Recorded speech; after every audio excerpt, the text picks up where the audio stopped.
नमस्ते, welcome to निफ्यूज online Hindi academy. Visharad Purvardh paper 1 Naveen Gadya Sayanika அதில் இருக்க 10th லெசன் தான் பார்க்க போகிறோம். பாப்பு கே கதமோமே. பாப்பு அப்படின்னு இங்கே யாரை மென்ஷன் பண்ணுறாங்க அப்படின்னா காந்திஜியை மென்ஷன் பண்ணுறாங்க. கதம் கதம் அப்படின்னா பாதங்கள். ஓகே, ஸோ பாதம் அவருடைய அந்த ஸ்டெப்ஸ். பாப்பு கே கதமோமே. ஸோ இதுதான் வந்து இந்த லெசனுடைய ஹெட்டிங்.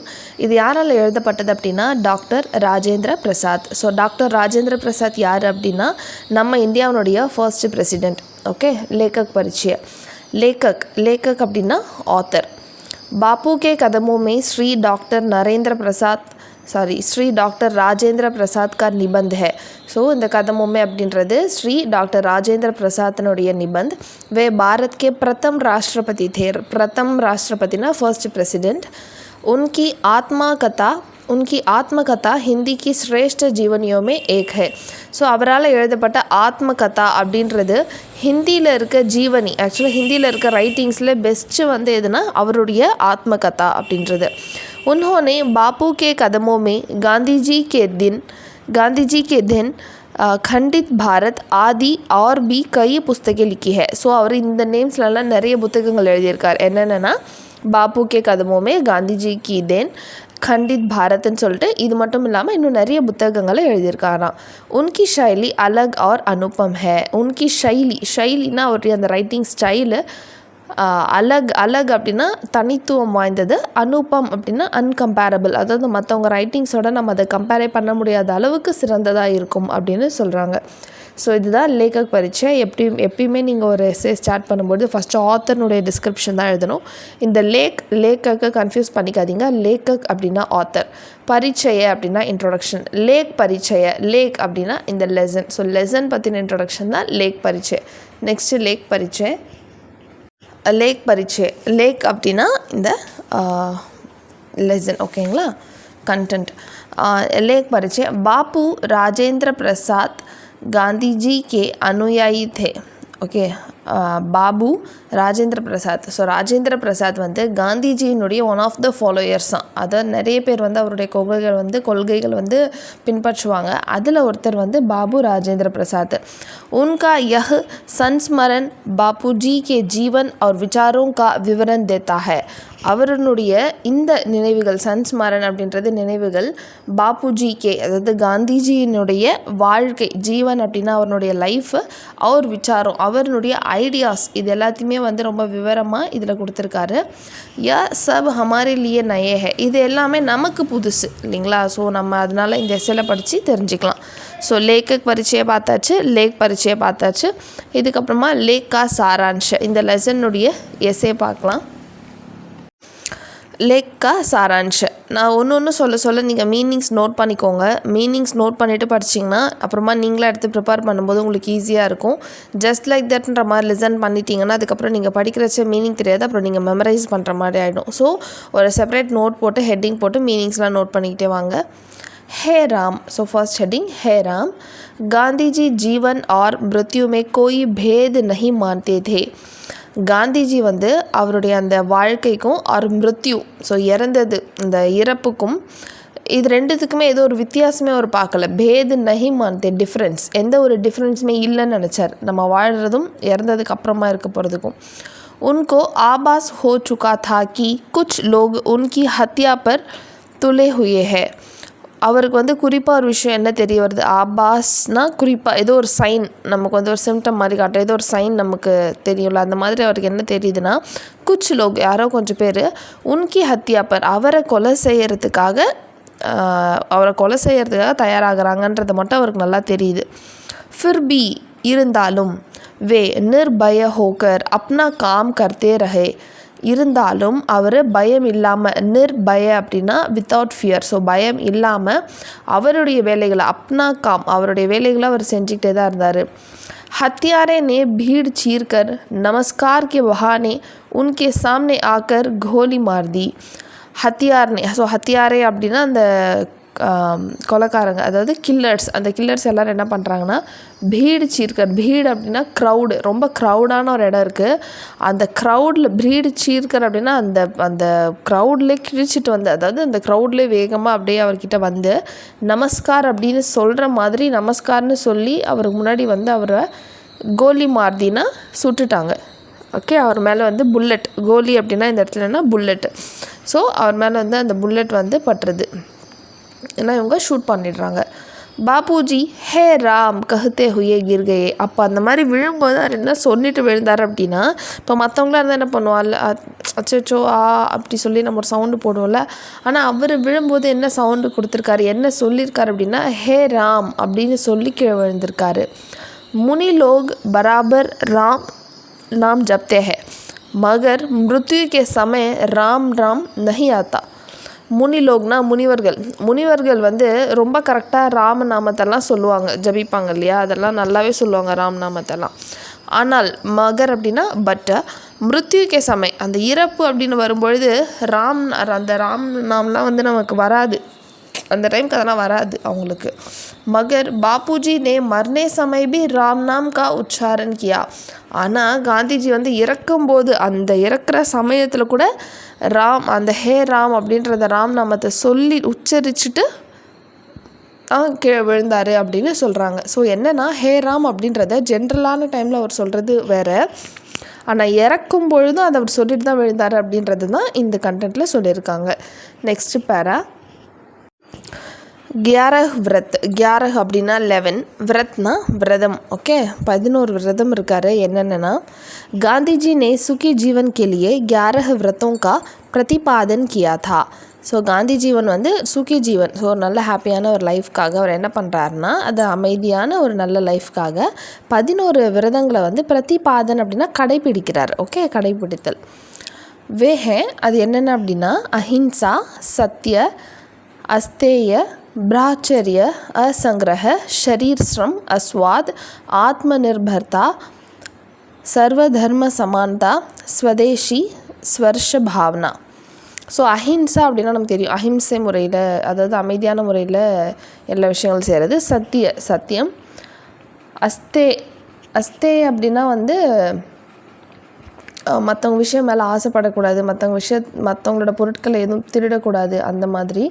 பிராச்சரிய, ஸோ வந்து பேச்சுலராகவே இருக்கணும், பிரம்மச்சரியம். அசங்கிரக அப்படின்னா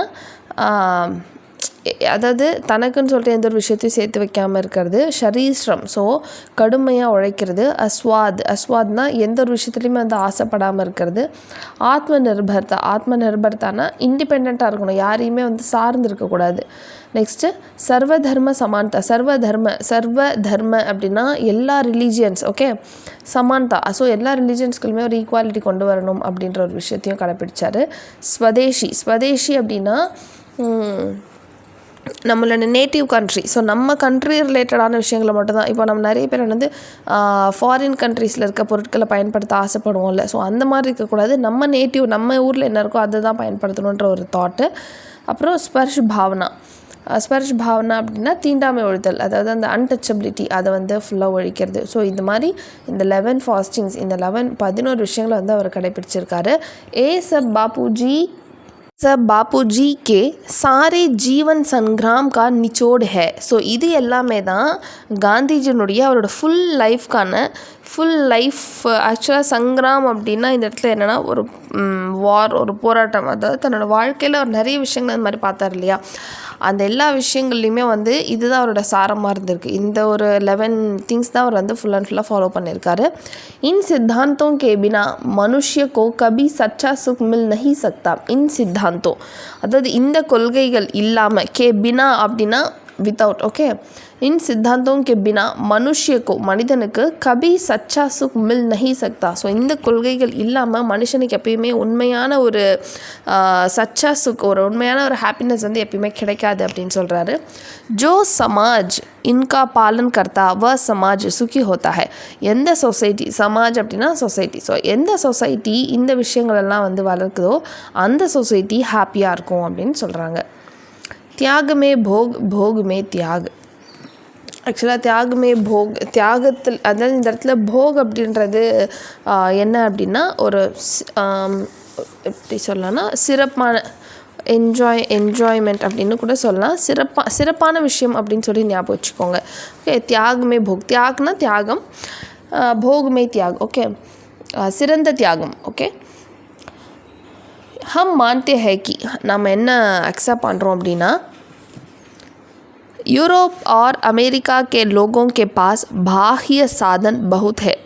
ஓகே, ஸோ ஆக்சுவலாக யூரோப் மற்றும் அமெரிக்கா அங்கே இருக்க பீப்புள் கிட்ட எக்ஸ்டர்னல் ரிசோர்ஸஸ், பாஹ்ய சாதன் அப்படின்னா எக்ஸ்டர்னல் ரிசோர்ஸஸ் அவங்கக்கிட்ட ரொம்ப அதிகமாக இருக்குது. इसलिए वे सुखी है, அதனால் அவங்க ஹாப்பியாக இருக்காங்க. मगर जब हम साधनों की खोज में लग जाते हैं तब साधनों का गुलाम हो जाते हैं. ஆனால் எப்போ நம்ம வந்து சாதனங்கள் பின்னாடியே போகிறோமோ, சாதனோக்கி கோஜ்னா அதனோட தேடல்லே இருக்கிறோமோ அப்படியே இருக்கிறச்ச தப் சாதனோக்கா குலாம் ஹோ ஜாத்தா ஹே, நம்ம என்ன பண்ணிடுறோம், அந்த கேட்ஜெட்ஸ்க்கு, அந்த எக்ஸ்டர்னல் ரிசோர்ஸஸ்க்கு வந்து நம்ம ஸ்லேவ் ஆகிடுறோம். குலாம் அப்படின்னா அடிமை, அதுக்கே நம்ம அடிமை ஆகிடுறோம். இப்போ எப்படி நம்ம வீட்டில் பசங்க எல்லோரும் என்ன பண்ணுறாங்க, ஃபோன் கொடுத்தா தான் சாப்பிடுவாங்க, ஃபோன் கொடுத்தா தான் அவங்களுக்கு எல்லா வேலையும் நடக்கும். அந்த மாதிரி அதுக்கு ஃபோனுக்கே அவங்க அடிமை ஆகிட்டாங்கல்ல. அந்த மாதிரி நம்ம எக்ஸ்டர்னல் ரிசோர்ஸஸே நம்ம தேடி போனோம்னா லாஸ்ட்டாக என்ன ஆகிடும், அதுக்கே நம்ம அடிமை ஆகிடுவோம். हमें त्याग में भोग और भोग में त्याग को अपनाना चाहिए. ஆக்சுவலாக அவர் என்ன சொல்கிறாருன்னா தியாகத்துலேயும் சிறந்ததாக இருக்கணும், அது வந்து சிறந்த தியாகமாக இருக்கணும் அப்படின்ற மாதிரி இந்த விஷயத்தை நமக்குன்னு கொண்டு வந்துக்கணும், மற்ற விஷயங்களை டிபெண்ட் ஆகி இருக்கக்கூடாது. அப்படி முக்கியமாக என்ன சொல்ல வர்றாருன்னா நம்ம ஓனில் நம்மக்கிட்ட என்ன இருக்கோ அதை டிபெண்ட் பண்ணியிருக்கணும், மற்ற விஷயத்தை டிபெண்ட் பண்ணி இருக்கக்கூடாது அப்படின்றத இந்த பேராகிராஃபில் சொல்லியிருக்காங்க. சத்ய, அஹிம்சா और அப்ரிகிரஹ. சத்தியம், அஹிம்சை மற்றும் அப்ரிகிரஹ அப்படின்னா ஒரு ஈக்குவாலிட்டியை மெயின்டைன் பண்ணக்கூடியது. ஓகே, காந்திஜி சத்தியாகிரஹ் கோ ஹத்தியார் பனாக்கர் ஆசாதி பானா சாஹதே தே. ஸோ காந்திஜி வந்து அந்த சத்தியாகிரக மூமெண்ட்டை ஒரு ஆயுதமாக, ஸோ ஹத்தியார் அப்படின்னா வெப்பன், ஸோ அந்த சத்தியாகிரக மூமெண்ட்டை ஒரு வெப்பனாக பயன்படுத்தி நம்மளோட கண்ட்ரியை வந்து நம்ம இண்டிபெண்ட் ஆக்கணும். ஆசாதினா ஃப்ரீடம். ஓகே, ஸோ ஃப்ரீடம் வாங்கணும் அப்படின்னு நினைக்கிறாரு.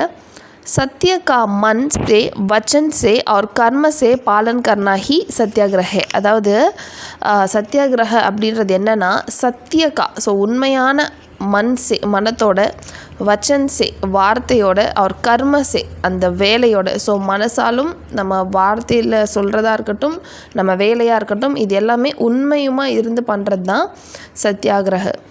हमारे कामों से दूसरों को कोई भी कष्ट न होना चाहिए. हमारे कामों से நம்ம செய்யக்கூடிய வேலைகளால் தூசரோங்கோனா மற்றவங்களுக்கு கோயி பி கஷ்ட, எந்த ஒரு கஷ்டமும் வரக்கூடாது.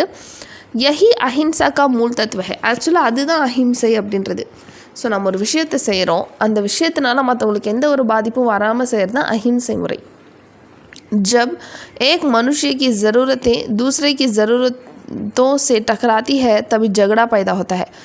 அதாவது எப்போ ஒரு மனுஷனோட தேவை, ज़रूरत அப்படின்னா தேவை. ஓகே, दूसरों की ज़रूरतों से, ஸோ दूसरों की ज़रूरतों से टकराती அப்படின்னா என்னென்னா பறிக்கிறது. இப்போ எனக்கு ஒரு தேவை இருக்குது, உங்களுக்கு ஒரு தேவை இருக்கும், எனக்கான தேவையை மட்டும் நான் எடுத்துக்கிட்டு உங்களுக்கான தேவையை உங்களுக்கு கொடுக்காம நான் உங்ககிட்ட இருந்து பறிச்சிடுறது. அப்படி பண்ணால் என்ன வரும், நம்ம 2 பேருக்குள்ளே சண்டை தான் வரும். ஸோ ஜகடா அப்படின்னா ஃபைட், அந்த மாதிரி பண்ணோன்னா கண்டிப்பாக சண்டை தான் வரும். ஐசே ஜகடோ கோ சமாப்த் करने के लिए அப்ரிகிரஹ को अपनाना चाहिए. ஸோ இந்த மாதிரி சண்டைகளை சமாப்த் करने के लिए, சமாப்த்னா சரி செய்கிறதுக்காக, ஓகே, சரி செய்கிறதுக்காக நம்ம பயன்படுத்தக்கூடியது தான் அந்த அப்ரிகிரஹனா ஈக்குவாலிட்டியாக உங்களுக்கு என்ன கிடைக்குமோ அது உங்களுக்கும் கிடைக்கும், எனக்கு என்ன கிடைக்குமோ எனக்கும் கிடைக்கும். அப்படி இருக்கும்போது நம்ம 2 பேருக்கும் சண்டை வராது இல்லையா.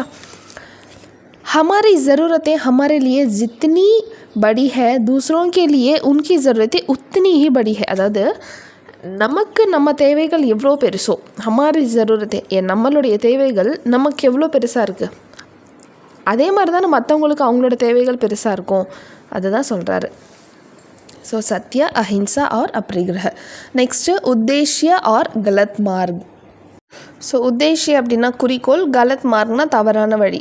ஓகே, व्यक्तिगत जीवन में एक कहना दूसरा करना बुरा माना जाता है. அதாவது நம்மளுடைய ஹியூமன் லைஃப்பில், ஓகே, வியக்தினா பர்சன், व्यक्तिगत, ஸோ அந்த பர்சனோட லைஃப்பில் ஏக் கஹனா ஒன்று சொல்கிறது ஒன்று செய்கிறது ஒன்று, தூசரா கர்னா நம்ம ஒன்று சொல்லுவோம் ஆனால் செய்கிறது வேறு செய்வோம். இந்த மாதிரி செஞ்சோம் அப்படின்னா அது பேட் புரா மானா ஜாத்தா ஹேன்னா அது வந்து தவறாக தான் நினைப்பாங்க. இப்போ நம்ம ஒருத்தவங்க கிட்டே போயிட்டு நான் இந்த விஷயத்த செய்கிறேன்னு சொல்லிவிட்டு அதுக்கு மாற ஒரு விஷயத்த செஞ்சால் நமக்கு நல்ல பேராக கொடுப்பாங்க, இல்லை கெட்ட பேர் தான் கொடுப்பாங்க, நம்மளை பேடாக தான் நம்மளையும் வந்து அவங்க அஸ்யூம் பண்ணியிருப்பாங்க. வைசே ஹி வஹ் ராஷ்ட்ர கே லியே பி புரா ஹை. ஸோ நம்ம ஒன்று சொல்கிறது ஒன்று செய்கிறது ஒன்று நம்ம பண்ணோன்னா எப்படி அது நமக்கு கெட்டதோ அதே தான் நம்மளோட ராஷ்ட்ரிய நம்மளுடைய கண்ட்ரிக்கும் அதே தான். நம்ம ஒன்று சொல்லிட்டு நம்ம ஒன்று செஞ்சோம் அப்படின்னா அது நமக்குமே அது அந்த மாதிரி தவறாக தான் போய் முடியும். குச் லோக் மான்தே ஹை கி குச் லோக் சில பேர் என்ன நினைக்கிறாங்கன்னா உத்தேஷ்ய அச்சா ஹை தோ கலத் மார்க் மே ஜானா பாப் நஹி ஹை. உத்தேஷ்ய அச்சா ஹை அதாவது நல்ல குறிக்கோள் தான் என்கிட்ட இருக்குது, ஆனால் அதுக்கு தவறான வழியில் நான் போனால் அது தப்பு இல்லைன்னு சொல்லி நினைக்கிறாங்க. இப்போ நான் வந்து ஒரு ஆஃபீஸர் ஆகணும்னு நினைக்கிறேன், ஓகேவா, இது வந்து ஒரு நல்ல கோல் தான் எனக்கு. ஆனால் ஆஃபீஸர் ஆகணும்னு நினைக்கிறது சரியான முறையில் நான் படித்து எக்ஸாம் எழுதி போகணும். அதை விட்டுட்டு நான் ஆஃபீஸர் ஆகணும் தான் கோல். ஸோ அதுக்கான வழி நான் என்ன பண்ணுறேன்னா எப்படி வேணால் நம்ம ஒரு அமௌண்ட் கொடுத்து போயிடுறது, இல்லை சம்திங் ஏதோ நம்ம அதில் ஒரு தவறாக பண்ணிவிட்டு அந்த பொசிஷனுக்கு போகிறோம் அப்படின்னா குறிக்கோள் நல்லதாக இருந்தாலும் போன வழி தப்பு தானே. ஸோ நிறைய பேர் என்ன நினைக்கிறாங்கன்னா குறிக்கோள் நல்லதாக இருந்தால் போதும், நான் போகிற வழி எப்படி இருந்தாலும் அது தப்பு இல்லை அப்படின்னு நினைக்கிறாங்க. அதை சொல்கிறாரு. மகர் காந்திஜி இசே நஹி மான்தே தே. ஆனால் காந்திஜி வந்து இதை அக்செப்ட் பண்ணவே இல்லை. அனுச்சித் வியவஹார் சே சச்சி காரிய சித்தி நஹி ஹோ சக்தி. அதாவது அனுச்சித் வியவஹார் அதாவது ஒரு அனுச்சித் அப்படின்னா தவறான, வியவஹார் அப்படின்னா ஒரு ஆக்டிவிட்டி. ஸோ தவறான ஒரு பிஹேவியர் தவறான ஒரு ஆக்டிவிட்டினால் சச்சி காரிய ஒரு நல்ல விஷயம் வந்து சித்தித் நஹி ஹோ சக்தி முழுமை அடையாது அப்படின்னு சொல்கிறாங்க. ஸோ இதுதான் உத்தேஷ்யா ஆர் கலத் மார்க். நல்ல குறிக்கோள் இருந்தாலும் தவறான வழியை போனோன்னா அது தப்பு தான் அப்படின்றத இங்கே இந்த இடத்துல காந்திஜி எடுத்து சொல்கிறாரு. நெக்ஸ்ட்டு தார்மிக் ஸ்வதந்திரதா. தார்மிக் அப்படின்னா ரிலீஜியன் மதங்கள், ஸ்வதந்திரதா ஸோ அவங்களுக்கான ஒரு ஃப்ரீடம், அவங்களுக்கான இண்டிபெண்டன்ஸ். जब हम दूसरों को स्वतंत्र रहने के लिए छोड़ देते हैं तभी हम स्वतंत्र रह सकते हैं. எப்போ வந்து நம்ம மற்றவங்கள வந்து சுதந்திரமாக இருக்க விடுறோமோ அப்போ நம்மளும் சுதந்திரமாக இருப்போம் அப்படின்றத சொல்கிறாரு. இந்த இடத்துல அந்த ஃபஸ்ட் லைனில் சோடு தேத்தேன்னா விட்டுடுறோமோ, சுதந்திரமாக இருங்கன்னு எப்போ நம்ம மற்றவங்கள விடுறோமோ அப்போ தான் நம்ம தபி ஹம் அப்போ தான் நம்ம स्वतंत्रता रह सकते हैं, நம்ம சுதந்திரமாக இருக்க முடியும். பாரத் மே பின்ன பின்ன தர்ம வாலே रहते हैं. பாரத் மே ஸோ நம்ம கண்ட்ரியில் டிஃப்ரெண்ட் रिलीजियन पीपल இருக்கிறாங்க. हमें अपने धर्म का पालन करने के लिए दूसरों पर दबाव नहीं डालना चाहिए. நம்மளோட ரிலீஜியனை வளர்க்குறதுக்காக மற்றவங்களோட ரிலீஜியன் மேலே பேர்டனையோ இல்லை எந்த ஒரு சுமையையோ வந்து நம்ம சுமத்தக்கூடாது. தபாவ் அப்படின்னா அவங்க மேலே நம்ம சில பேர்டன்ஸ் வைக்கிறது. ஸோ என்னோடய ரிலீஜியன் நல்லா வரணுன்றதுக்காக அந்த ரிலீஜியன் மேலே நான் சில பேர்டன்ஸ் வைக்கிறது. बापूजी ने सब धर्म वालों से एक दूसरे के साथ समान बर्ताव का आग्रह किया. ஸோ பாपूजी வந்து என்ன சொல்கிறாருன்னா சபி தர்மோ வாலே ஸோ எல்லா ரிலீஜியன் சேர்ந்த பீப்புளுமே வந்து ஏக் தூசரோं के साथ ஒருத்தவங்க இன்னொருத்தவங்களுடைய சமான் பர்த்தா அதாவது ஈக்குவலாக ஒற்றுமையாக இருக்கணும் அப்படின்றத ஆக்ரஹிக்கியா ஸோ ஒற்றுமையாக இருங்க அப்படின்ற விஷயத்த சொல்கிறாரு. இதுதான் தார்மிக் சுதந்திரதா. ஆக்சுவலாக இந்த எஸ்ஸேல ஃபுல்லாக என்ன சொல்லியிருக்காங்கன்னா காந்திஜி வந்து என்னென்ன சொல்கிறார், நமக்கு எந்த மாதிரி விஷயங்களெல்லாம் அவர் என்ன மாதிரி இருந்தார், அப்புறம் நமக்கு எந்தெந்த விஷயங்கள்லாம் வந்து சொல்கிறாரு அப்படின்றது தான் இந்த ரெசலில் நம்ம பார்த்துருக்கோம். அண்ட் லாஸ்ட் ஒன் வந்து விசேஷ்தா. இதில் ஏதாவது டவுட் இருந்தால் கண்டிப்பாக எனக்கு கீழே கமெண்ட் செக்ஷனில் கேளுங்க, நான் உங்களுக்கு டவுட்ஸ் கிளியர் பண்ணுறேன். இப்போ நம்ம விசேஷ்தா பார்த்துடலாம். காந்திஜி கே विचारों को अपनाने से हमारा जीवन सुखमय बनेगा. ஸோ காந்திஜியினுடைய இந்த ஐடியாஸ் இந்த தாட்ஸ் எல்லாம் நம்ம வந்து அப்னானே ஸோ நமக்குன்னு சொல்லிட்டு நம்ம இதெல்லாம் ஃபாலோ பண்ணோம் அப்படின்னா நம்மளுடைய லைஃப்மே வந்து ரொம்ப ஹாப்பியாக இருக்கும்னு சொல்கிறாங்க. यदि दुनिया अपनाएगी तो दुनिया में कहीं भी बम नहीं फूटेगा. यदिனா இஃப் ஒரு இஃப் துனியா அப்னாயகி தோ நம்ம வந்து எப்படி நம்மளை வந்து காந்திஜி சொல்கிற இந்த தாட்ஸை நமக்காக எடுத்துக்கிறோமோ அந்த மாதிரி இந்த கண்ட்ரிக்காக நம்ம எடுத்துக்கிட்டாலும் அப்படி நம்ம எடுத்துக்கிட்டோம் அப்படின்னா இந்த கண்ட்ரியில் எங்கேயுமே பாம் பிளாஸ்ட் ஆகாது, பாம்லாம் வெடிக்காதுன்னு சொல்கிறாங்க. பம் அப்படின்னா இந்த இடத்துல என்னன்னா பாம். ஓகே. सांप्रदायिक झगड़ा धार्मिक दंगा कुछ भी नहीं होगा. சம்பிரதாயிக்னா அவங்கவுங்களுக்குன்னு இருக்க சம்பிரதாயங்கள் அதில் ஒரு ஃபைட்டோ இல்லை தார்மிக் தங்கான ரிலீஜியன்ஸ் மதங்களுக்குள்ளே வர கலவரமோ இதெல்லாமே எங்கேயுமே நடக்காது அப்படின்னு சொல்கிறாங்க. बेकसूर इंसानों और मासूम बच्चों का खून नहीं बहेगा. ஸோ பேக்சூர் இன்சானோ ஒரு மாசும் பச்சோ, ஸோ இன்னசென்ட்டான அப்பாவி மக்கள் மற்றும் அப்பாவி குழந்தைகளுடைய ரத்தம் எங்கேயுமே வந்து நதி மாதிரி ஓடாது அப்படின்னு சொல்கிறாங்க. துனியாமே சாந்தி கா சாசன் சல்னே லகேகா. ஸோ இந்த மாதிரி நம்ம காந்திஜி சொல்கிற விஷயங்கள் எல்லாமே நமக்குன்னு இல்லாமல் நம்ம இந்த கண்ட்ரிலையுமே எல்லாருமே நம்ம இதை பின்பற்றணும் அப்படின்னா நம்மளுடைய இந்த வேர்ல்டில் நம்மளுடைய இந்த கண்ட்ரியில் சாந்தி கா சாசன், அதாவது அமைதியினுடைய ஆட்சி தான் நடக்கும் அப்படின்னு சொல்கிறாங்க. ஸோ இந்த லெசன் கண்டிப்பாக உங்களுக்கு புரிஞ்சிருக்கும். டவுட்ஸ் இருந்தால் கண்டிப்பாக கீழே கமெண்ட் செக்ஷனில் கேளுங்க. நீங்களும் ஆன்லைன் கிளாஸஸ் ஜாயின் பண்ணி நான் ஜாயின் பண்ணணும்னு நினச்சிங்க, எக்ஸாம் எழுதணும் அப்படின்னா நான் ஸ்க்ரீனில் கொடுத்துருக்க நம்பருக்கு கால் பண்ணி நீங்கள் கிளாஸஸ் ஜாயின் பண்ணிக்கோங்க. ஃபிசா சலீம்னுடைய சேனலை சப்ஸ்கிரைப் பண்ணிக்கோங்க. தேங்க்யூ, தன்யவாத்.